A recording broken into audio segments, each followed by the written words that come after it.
RTM terus unggul yang sahih di Berita RTM. Berita perdana edisi Isnin 21 Jun, saya Fatil Hidayat Ghazali. Dan saya Farhatul Lasyati Osman. Berikut paparan utama malam ini.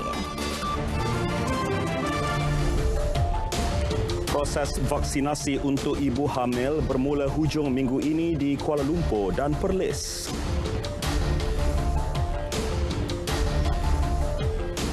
Vaksin keluaran tempatan pertama bagi melawan COVID-19 sedang dibangunkan.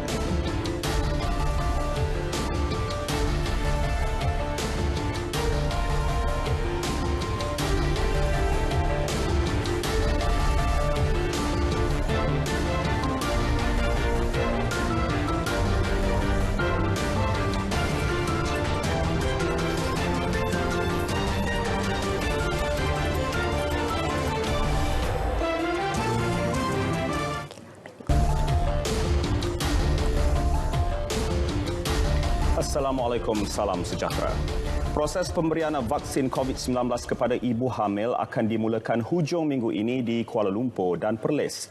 Menteri Penyelaras Program Imunisasi COVID-19 Kebangsaan Khairi Jamaluddin menjelaskan 98,166 permohonan diterima Badan Bertindak Imunisasi COVID-19 CITF. Daripada jumlah itu, 3,000 janji temu telah dikeluarkan kepada ibu hamil di Kuala Lumpur dan 224 lagi Perlis pada minggu lepas. CITF sudah diarah membuat penyelarasan dengan hospital serta pusat pakar perubatan ibu dan anak untuk tujuan vaksinasi. Janji temu sedang dikeluarkan secara berperingkat mengikut jangkaan tarikh bersalin ataupun estimated date of delivery, di mana pada hujung minggu lepas kita telah memberikan sebanyak 3,000 janji temu di Kuala Lumpur dan 224 di Perlis. Pada hujung minggu ini kita akan ada satu sesi vaccination kepada ibu hamil di Kuala Lumpur dan juga di negeri Perlis, manakala selebihnya di negeri-negeri lain sedang diproses dan akan kita keluarkan janji temu mengikut keutamaan EDD dalam minggu yang akan datang. CITF juga telah meluluskan 5,621 permohonan vaksinasi bagi pelajar yang menyambung pengajian ke luar negara. Pelajar yang belum lagi menerima janji temu boleh menghantar email kepada permohonan@vaccinecovid.gov.my untuk diluluskan supaya vaksinasi dapat diberikan kepada mereka sebelum melanjutkan pelajaran mereka di luar negara. Dalam pada itu, Khairi berkata sebanyak 782 fasiliti kesihatan melibatkan pengamal perubatan swasta telah beroperasi sejak 3 Mei lepas dengan kemampuan memberikan suntikan sebanyak 93,358 dos sehari. Sementara itu, Khairi menegaskan warga emas akan terus diletakkan dalam senarai keutamaan untuk suntikan vaksin sebaik mereka berdaftar. Bermula 30 Jun daripada 758,000 janji temu, 254,000 ialah untuk warga emas. Manakala pada kumpulan usia 50 hingga 59 tahun, kita telah menghantar 228,397. Bagi usia 40 hingga 49 tahun, kita telah menghantar 83,610. Ada tuduhan yang mengatakan bahawa kita tidak menghantar janji temu kepada golongan usia 50-an disebabkan pembukaan PPV di Stadium Bukit Jalil itu adalah tidak benar.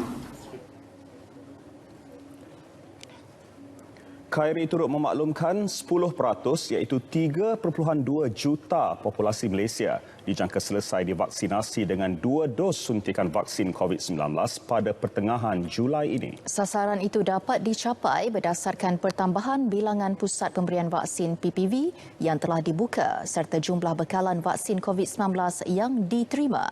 Setakat ini, 4,078,620 dos vaksin Pfizer-BioNTech telah diterima dan hampir 445,000 dos lagi bakal menyusul. Minggu kedua bulan Julai, kita akan melihat peningkatan vaksin daripada Pfizer setiap minggu yang akan saya umumkan pada minggu depan.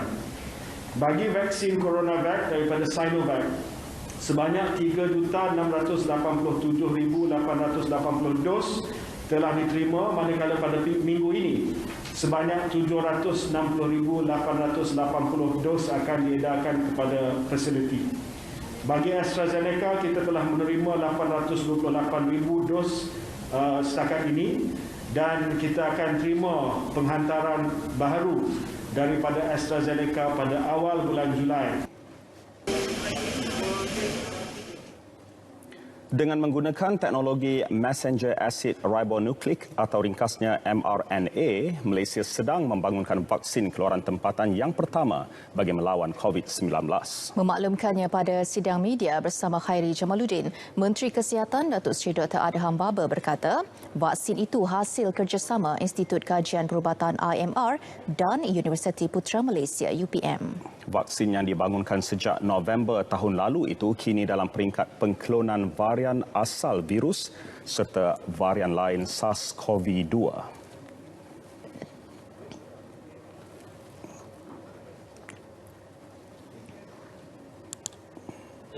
Setakat ini masih lagi dalam proses pembangunan untuk mengadakan ujian keberkesanan, iaitu terhadap haiwan kecil dan besar. Dan untuk ujian klinikal manusia, kita perlukan dilakukan dalam masa beberapa bulan.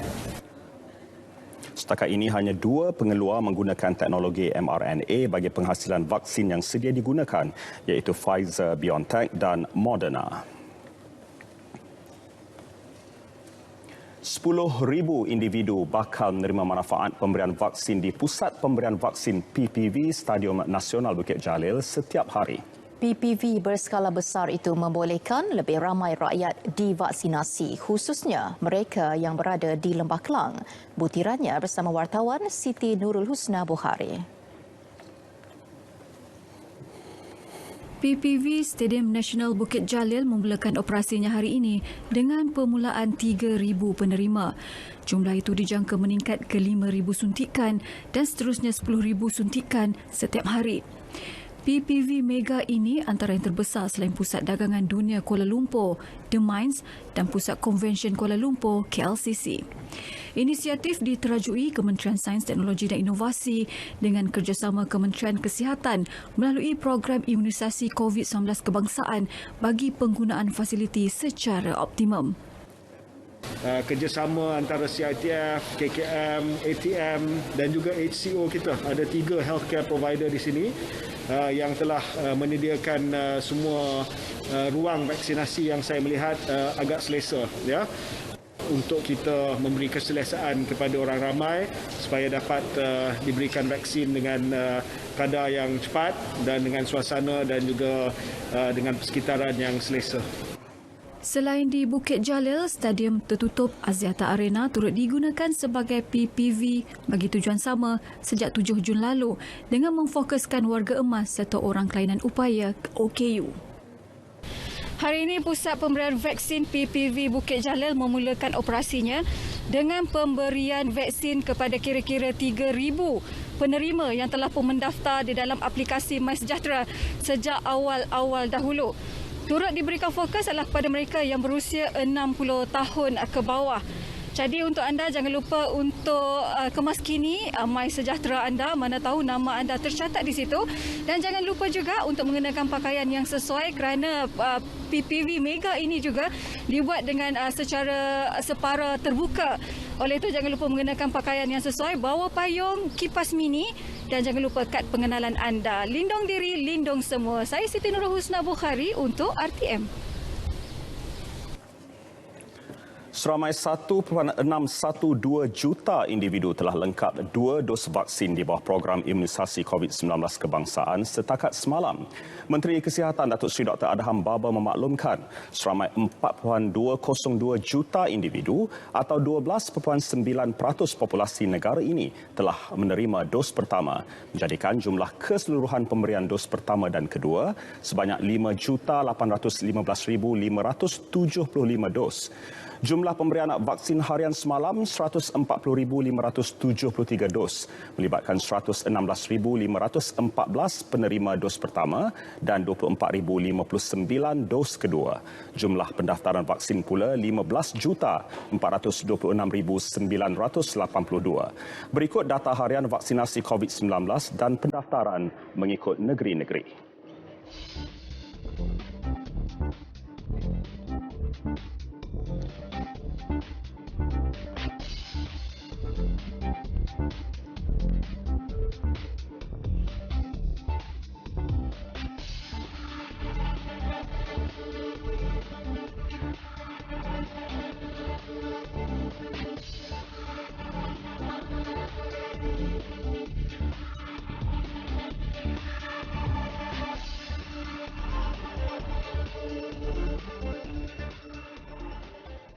Situasi terkini COVID-19 dalam negara. Buat hari ke-15 berturut-turut, jumlah kes sembuh mengatasi kes baharu dengan 5,439 kes sembuh direkodkan berbanding kes baharu yang turun kepada 4,611 kes. 69 kes kematian turut dilaporkan menjadikan jumlahnya kini 4,477. Berikut statistik harian COVID-19 dalam negara diikuti jumlah kes mengikut negeri.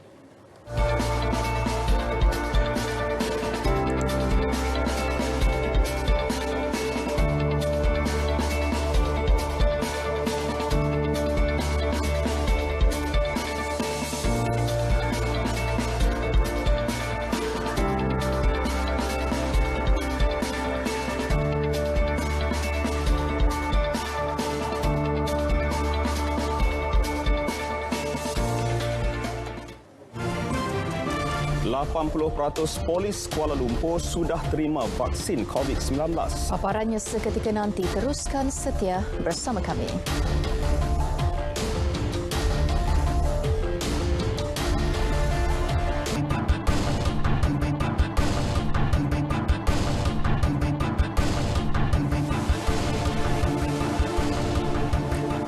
Kumpulan Axiata, Telenor dan Digi.com Berhad telah menyelesaikan proses penilaian wajar dan memeterai perjanjian urus niaga bagi cadangan penggabungan entiti Celcom Axiata Berhad dan Digi. Pemeteraian tersebut mengesahkan hasrat kedua-dua syarikat untuk menjadi penyedia perkhidmatan bersepadu dan pengendali telekomunikasi yang memacu agenda digital negara. Menerusi kenyataan bersama Axiata dan Telenor, kedua-duanya akan menjadi rakan niaga setara dengan masing-masing menguasai 33.1% pegangan di dalam MergeCo. MergeCo akan terus disenaraikan di Bursa Malaysia dan dijangka menjadi antara 5 syarikat terbesar yang tersenarai berdasarkan modal pasaran. Axiata dan Telenor sepakat mencalonkan Datuk Izzadin Idris sebagai pengerusi dan Jogan C. Aarons Rostrup sebagai timbalan pengerusi. Manakala Idham Nawawi dicalonkan sebagai Ketua Pegawai Eksekutif dan Alban Multi sebagai timbalan Ketua Pegawai Eksekutif MergeCo. MergeCo seterusnya akan dinamakan sebagai Celcom Digi Berhad tertakluk kepada persetujuan pemegang saham. Syarikat turut berhasrat melabur RM250 juta dalam tempoh 5 tahun bagi membina pusat inovasi di ibu negara. Axiata dan Telenor pada masa sama menyatakan komitmen melindungi kebajikan pekerja tanpa sebarang pemberhentian secara paksa. Cadangan penggabungan dijangka memuktamadkan menjelang suku kedua 2022. Selain inisiatif suntikan fiskal seperti bantuan prihatin rakyat dan program subsidi upah, strategi memperkukuh pembangunan kapasiti perlu diberikan perhatian. Ketua Pakar Ekonomi Bank Islam Dr. Muhammad Afzani Zam Abdul Rashid berkata, strategi itu meliputi tahap kemahiran tenaga kerja, pemasaran digital dan pengurusan keuangan. Jelas beliau, inilah masa yang tepat untuk agensi berkaitan memainkan peranan membantu perniagaan terjejas merentasi semua industri. Ini juga sebagai persediaan menghadapi permintaan yang meningkat apabila sektor ekonomi dibuka semula sepenuhnya. Ataupun perkara berkaitan dengan pembinaan kapasiti itu seharusnya ditekankan dan ini memerlukan kerjasama yang erat di antara agensi-agensi kerajaan yang terlibat dan juga golongan orang kata tu stakeholders yang sememangnya orang kata tu mempunyai kepentingan untuk meningkatkan upaya mereka pada masa akan datang. Strategi jangka panjang untuk membantu sektor yang masih terkesan seperti pelancongan dan pengangkutan juga wajar diperinci. Ini bagi membantu sektor tersebut merangka strategi pemulihan yang lebih berkesan menjelang pembukaan berperingkat perjalanan rentas negeri dan sempadan antarabangsa. Mungkin aktiviti mempromosikan tempat-tempat pelancongan negara kita perlu diperhebatkan. Dan kita pun dengan adanya teknologi seperti media sosial, sebaiknya ia digunakan untuk mempamerkan tempat-tempat menarik yang boleh dikunjungi apabila ekonomi sudah mula pulih. Kementerian Pembangunan Usahawan dan Koperasi MEDAK optimis penjenamaan semula Perbadanan Nasional Berhad akan memperkukuh kedudukan agensi berkenaan sebagai peneraju pertumbuhan industri franchise di Malaysia. Menterinya Datuk Seri Dr. Wan Junaidi Tuanku Jaafar berkata penjenamaan semula melibatkan pertukaran akronim dan logo daripada PNS kepada Pernas, memberi gambaran jelas mengenai peranan Pernas kepada masyarakat. Ini sekaligus menangani isu kekeliruan jenama yang terdahulu dengan organisasi kerajaan yang lain. Jelas Datuk Seri Dr. Wan Junaidi lagi, franchise merupakan salah satu sektor utama selain koperasi dan usahawan PKS yang menyumbang kepada pertumbuhan keluaran dalam negara kasa KDNK. Industri franchise mencatat peningkatan nilai jualan tahunan 17.3% kepada 13.3 bilion ringgit tahun lalu berbanding 11 bilion ringgit pada 2019. Setakat ini, 68 syarikat franchise tempatan telah berjaya menembusi pasaran antarabangsa di 70 buah negara daripada lebih 1,000 syarikat franchise yang berdaftar. Sementara itu, Pengerusi Pernas Datuk Zakaria Muhammad Idris menyatakan sejak 2004 hingga kini, agensi itu telah mengeluarkan pembiayaan hampir 1.3 bilion ringgit kepada lebih 5,500 usahawan dan mewujudkan lebih 34,000 peluang pekerjaan. Pernas akan terus agresif membangunkan lebih banyak jenama franchise di bawah inisiatif Project Accelerator dan Project Be Your Own Boss dengan sasaran melahirkan 5 usahawan franchise tempatan dan 1,000 franchisee. Bagi menyokong pelan pemulihan negara, semua agensi di bawah Kementerian Pembangunan Luar Bandar KPLB menyediakan peruntukan berjumlah 231 juta ringgit khusus bagi membantu golongan yang terjejas sepanjang pelaksanaan PKP 3.0. Menterinya Datuk Dr. Abdul Latif Ahmad berkata, bantuan dan insentif itu bakal memanfaatkan 833,197 orang usahawan, penyewa dan peminjam untuk membantu mereka meneruskan kelangsungan hidup serta meningkatkan pendapatan. Menerusi satu kenyataan media, beliau berkata, Majlis Amanah Rakyat MARA meneruskan inisiatif sedia ada di bawah pakej bantuan MARA 3.0 iaitu program MARA Prihatin Peace of Mind 3.0, penjadualan semula bayaran balik pembiayaan MARA dan diskaun sewa kepada penyewa premis perniagaan MARA. Sementara itu, 5 agensi di bawah Lembaga Kemajuan Wilayah LKW pula menawarkan pengecualian bayaran premis perniagaan, penangguhan bayaran sewa rumah, sewa tanah dan bayaran balik pinjaman serta menstruktur semula dan memperluas program keusahawanan di agensi. LKW terlibat ialah Perda, Kedah, Kesedah, Ketengah dan Kejora. Agensi lain seperti Kemas dan Jakua turut menawarkan insentif seperti moratorium, bantuan dan kursus serta bakul makanan untuk masyarakat orang asli. Dalam pada itu, program Perumahan Rakyat Termiskin PPRT akan terus dilaksanakan dengan sasaran tambahan sebanyak 200 projek bina baharu dan 5,800 projek baik pulih, melibatkan peruntukan 142 juta ringgit. KPLB turut akan melaksanakan program Ikut at KPLB, iaitu program berbentuk karnival secara maya bermula September hingga Oktober depan, bertujuan menggalakkan usahawan luar bandar beralih kepada platform digital. Set train pertama untuk projek LRT 3 yang sedang dalam pembinaan selamat tiba 2 hari lalu. Train 3 gerabak yang tiba 19 Jun itu kini sudah berada di fasiliti pemasangan. Fasiliti pemasangan milik CRRC Rolling Stock Centre Malaysia di Batu Gajah Perak itu akan menyempurnakan kerja-kerja pemasangan bahagian dalaman train. Laluan LRT 3 yang menghubungkan Johan Setia di Kelang dengan bandar utama akan mempunyai 22 set train 3 gerabak yang dibekalkan CRRC Corporation Limited dari China. Laluan sepanjang 37.6 km itu dijadual dibuka untuk perkhidmatan pada Februari 2024.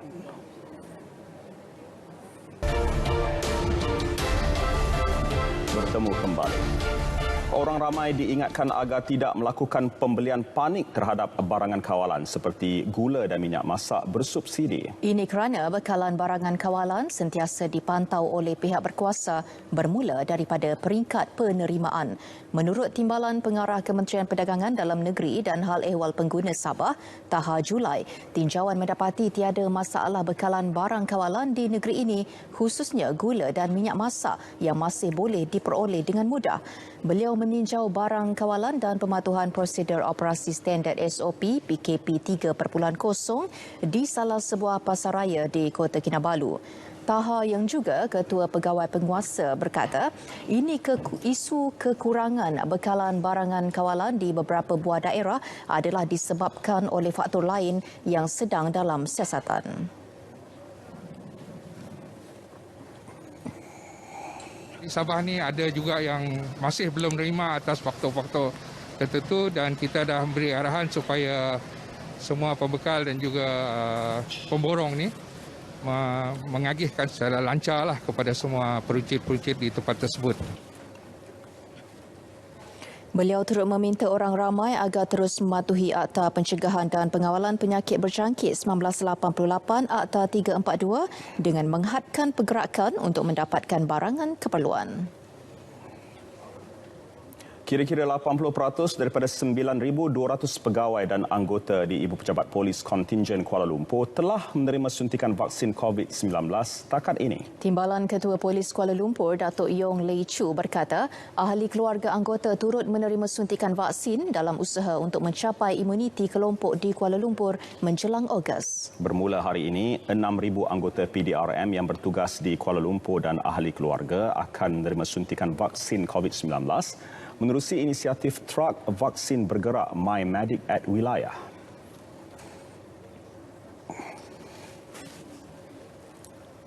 Itu mulai hari ini 21 sehingga 26 Jun 2021 bertempat di Perumahan Pilihan Tasik, Desa Tasik dan dianggarkan jumlah penerima vaksin adalah 3,600 orang. Di mana setiap hari itu 600 orang. Dan yang keduanya akan berlangsung pada 24 hari bulan masing-masing di Perumahan PDRM Desa Aman 1 Pantai Dalam Kuala Lumpur yang akan melibatkan yang memberi suntikan kepada 1,400 orang.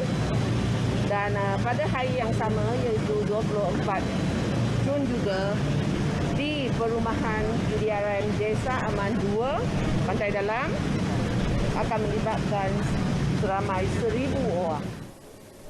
Datuk Yong meninjau proses pemberian vaksin kepada warga PDRM dan anggota keluarga mereka di Perumahan PDRM Desa Tasik, Sungai Besi. Setakat ini tiada laporan mengenai anggota dan ahli keluarga yang enggan mengambil suntikan vaksin. Namun beliau mengakui ada antara mereka belum dapat divaksinasi kerana mempunyai masalah kesihatan. Masjid dan surau di seluruh wilayah persekutuan dibenarkan melaksanakan ibadah korban sempena Aidiladha tahun ini. Namun proses penyembelihan, lapah, potong dan pembungkusan daging korban hanya dibenarkan di Rumah Sembelihan Jabatan Perkhidmatan Veterinar DVS dan Rumah Penyembelihan Ruminan Swasta yang dilesenkan DVS mengikut penyelarasan Jawi. Pengarah Jabatan Agama Islam Wilayah Persekutuan Jawi, Datuk Muhammad Ajib Ismail berkata, pengagihan daging korban akan dibuat secara terus kepada peserta fakir miskin berdasarkan senarai nama yang ditetapkan petugas barisan hadapan dan golongan sasar. Pelaksanaan ibadah korban di kawasan lapang selain masjid dan surau juga dibenarkan dengan kebenaran pihak berkuasa tempatan PBT, Jawi dan pejabat kesihatan daerah. Jumlah sembelihan korban yang dibenarkan tidak melebihi 5 ekor sehari, manakala bilangan kehadiran termasuk petugas tidak melebihi 12 orang. Semua kebenaran tertakluk kepada SOP yang telah ditetapkan. Ya, menjelang Sukan Olimpik Tokyo dan saya percaya tentang Euro 2020 juga. Ya, untuk laporan sukan bersama Syairul Islam, silakan. Syairul. Yap Sean Yee diberikan kepercayaan ke Sukan Olimpik 2020. Wales sertai Itali ke pusingan 16 akhir.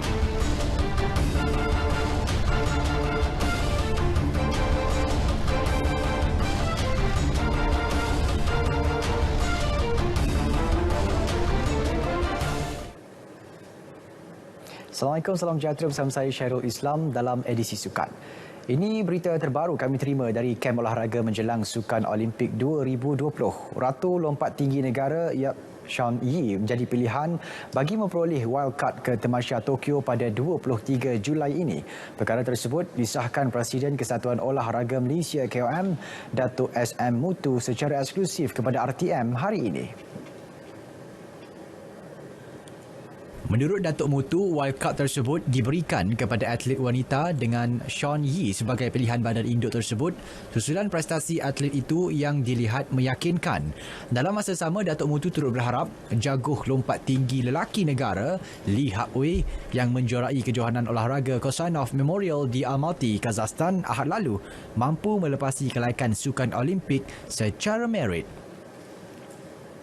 Masa sekarang kita belum dapat tahu siapa yang dapatkan merit. Kalau Lee Hak Wei dapat di atas merit, dan kita akan hantar dalam wildcard lompat tinggi perempuan Yap. Sebab ini yang kita beri kepada Yap Sin Yee.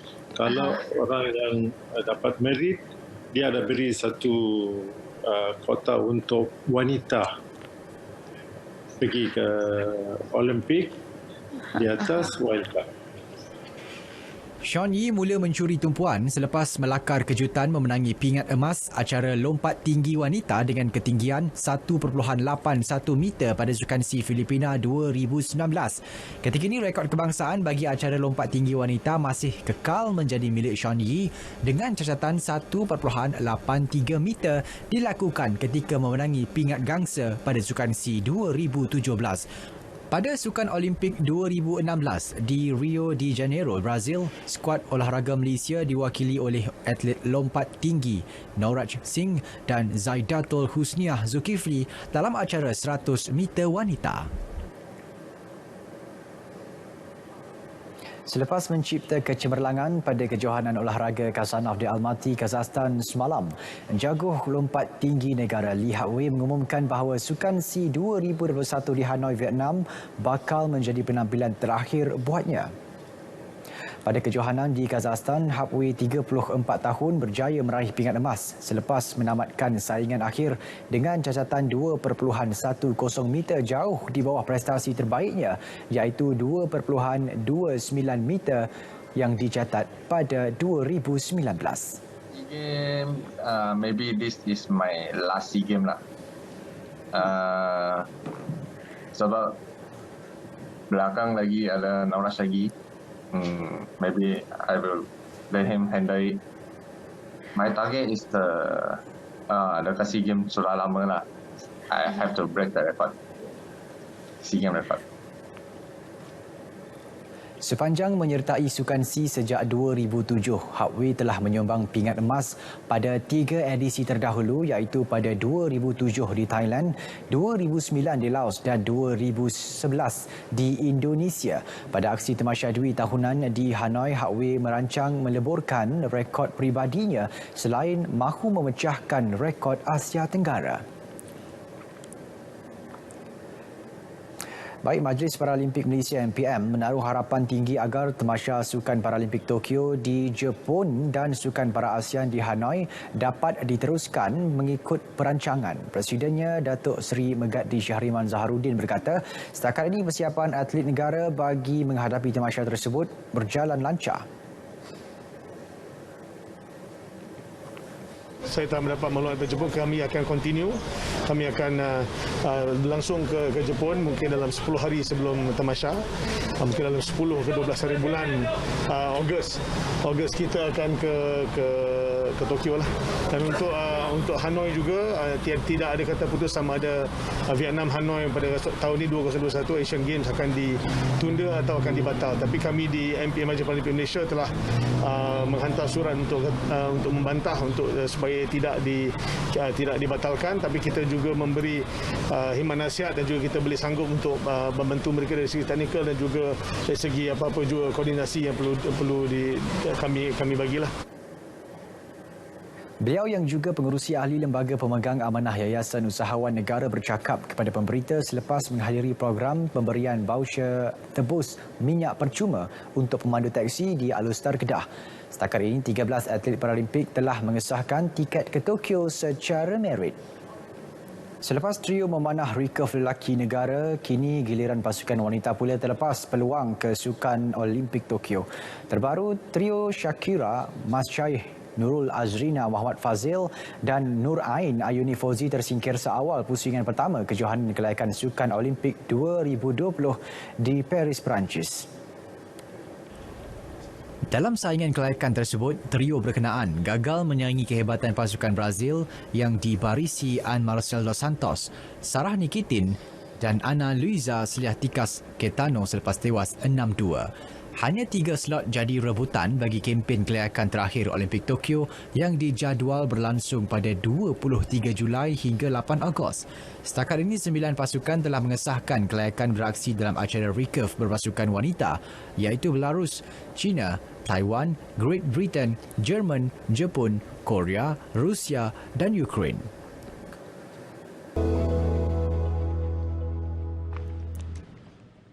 Assalamualaikum dan salam sejahtera. Pada ketika ini, rantau negara masih lagi menerima pengaruh angin daripada arah barat daya dengan kelajuan yang agak kencang iaitu sehingga 60 km sejam dan ketinggian ombak boleh mencapai sehingga 4.5 meter. Oleh itu, Met Malaysia masih lagi mengekalkan amaran angin kencang dan lap gelora kategori pertama dan juga kedua bagi kawasan-kawasan perairan yang bertanda kuning dan juga jingga. Amaran ini dijangka akan berkuat kuasa sehingga 26 Jun nanti. Dan di sepanjang tempoh amaran, kebanyakan aktiviti pantai dan juga perkapalan seperti aktiviti perkhidmatan feri dan juga bubuk kecil adalah amat berbahaya. Baiklah, berdasarkan paparan imej gemerada terkini, hujan di 1-2 tempat kini hanya berlaku melibatkan negeri Perak dan juga Kelantan dan dijangkakan akan beransur reda tidak lama lagi. Manakala bagi lain-lain bahagian, keadaan cuaca adalah cerah dan tiada hujan buat masa ini. Bagi negeri Sabah dan Sarawak, hujan di 1-2 tempat kini hanya berlaku melibatkan bahagian pedalaman di negeri Sabah dan juga bahagian Kapit di negeri Sarawak. Dan keadaan ini turut dijangkakan akan beransur reda tidak lama lagi. Dan kami turut menjangkakan keadaan cuaca yang kurang hujan di kebanyakan kawasan di seluruh negara menjelang awal pagi nanti. Hujan di 1-2 tempat dijangka hanya berpotensi untuk berlaku melibatkan bahagian barat dan selatan negeri Johor. Baiklah, sekian sahaja laporan cuaca untuk malam ini. Sekarang kita lihat ramalan cuaca bagi bandar-bandar utama di seluruh Malaysia. Saya Wani Yahya. Assalamualaikum.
Bagi mempercepat program imunisasi COVID-19 di daerah Seri Aman, Sarawak, pasukan petugas imunisasi menggunakan kaedah janji temu penerimaan vaksin melalui panggilan telefon. Pendekatan berkenaan khusus untuk lebih 21,000 individu yang telah membuat permohonan secara manual sebelum ini. Pegawai daerah Seri Aman, Muhammad Ashriwi, memberitahu melalui kaedah ini Pejabat Kesihatan Bahagian akan memperuntukkan sejumlah penerima sehari yang akan diberi janji temu oleh CITF daerah Seri Aman. Penjadualan janji temu pula adalah mengikut zon pentadbiran ketua-ketua masyarakat. Petugas-petugas akan menelefon pemohon yang dapat hadir. Contohnya kalau pemohon dapat hadir pada tarikh-tarikh masa yang telah ditetapkan, kita akan rekod, kita akan compile nama-nama tersebut dan kita akan serahkan kepada pusat-pusat KKM di pusat-pusat vaksin untuk semakan dan pengesahan. Sejak pendekatan tersebut dilaksana pada 12 hingga 16 Jun lepas, hampir 4,000 individu telah hadir menerima vaksin. Laporan penuh punca perancah besi di tapak projek pembinaan lebuh raya bertingkat Damansara Shah Alam Dash runtuh dijangka siap dalam tempoh 2 minggu. Esko Infrastruktur dan Kemudahan Awam, Pemodenan Pertanian dan Industri Asas Tani Selangor, Insinyur Isham Hashim ketika meninjau tapak insiden berkata, laporan penyelarasan perlu sebelum meneruskan kerja-kerja pembinaan. Laporan Grace Aisyah Kedayan. Tambahnya, laporan bersama harus merangkumi Jabatan Keselamatan dan Kesihatan Pekerjaan JKKP, Lembaga Pembangunan Industri Pembinaan Malaysia CIDB, Jurutera Perunding Bebas dan Kontraktor Utama Malaysian Resources Corporation Berhad MRCB. Katanya meskipun runtuhan konkrit perancah besi merupakan insiden pertama berlaku di lebuh raya berkenaan, namun langkah-langkah tambahan di tapak pembinaan perlu dipertingkat. Ia mengelak kejadian sama daripada berulang demi keselamatan pekerja dan pengguna jalan raya. Beliau mengadakan tinjauan ke tapak pembinaan terbabit. Sehingga kini, lorong kanan dari kedua-dua arah ditutup dan laluan kontra telah diaktifkan untuk kelancaran trafik. Manakala kerja-kerja pembinaan perancah bagi struktur sementara di Lebuh Raya Dash akan diteruskan selepas langkah-langkah keselamatan diambil. Lembaga Lebuh Raya Malaysia LLM menerusi satu kenyataan memaklumkan pemeriksaan langkah keselamatan pembinaan perancah melibatkan 10 lokasi tapak pembinaan. Penilaian mengenai aspek keselamatan dan tata cara kerja akan dilakukan oleh syarikat konsesi, jurutera perunding dan jurutera perunding bebas. Grace Aisyah Kedayan, Berita RTM.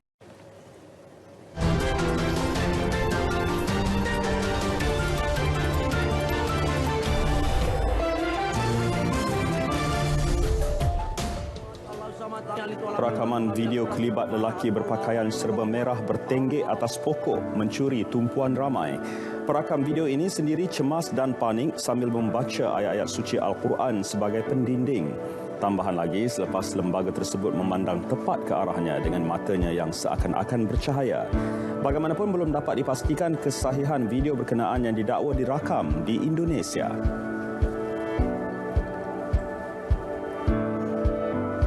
Tindakan tidak beretika, seorang lelaki melempar sofa dari tingkap rumahnya di tingkat atas sebuah bangunan kediaman bertingkat, hampir menghempap dan mungkin membunuh jirannya.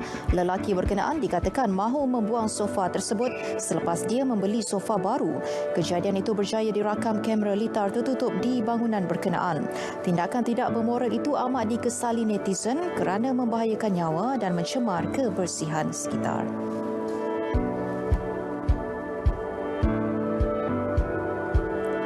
Impian untuk bersantai dan berkelah bersama rakan-rakan musnah. Bukan setakat lokasi santai yang dipilih sekumpulan remaja ini diterjah sekawan angsa dan rusa, malah makanan yang dibawa turut menjadi hidangan bersama haiwan ini. Bagaimanapun, video kekecohan ini berjaya membuat warga maya terhibur. Baiklah, paparan hashtag itu menutup berita perdana edisi Isnin 21 Jun. tenang dan waspada, terus patuhi SOP untuk memutuskan rantaian jangkitan COVID-19.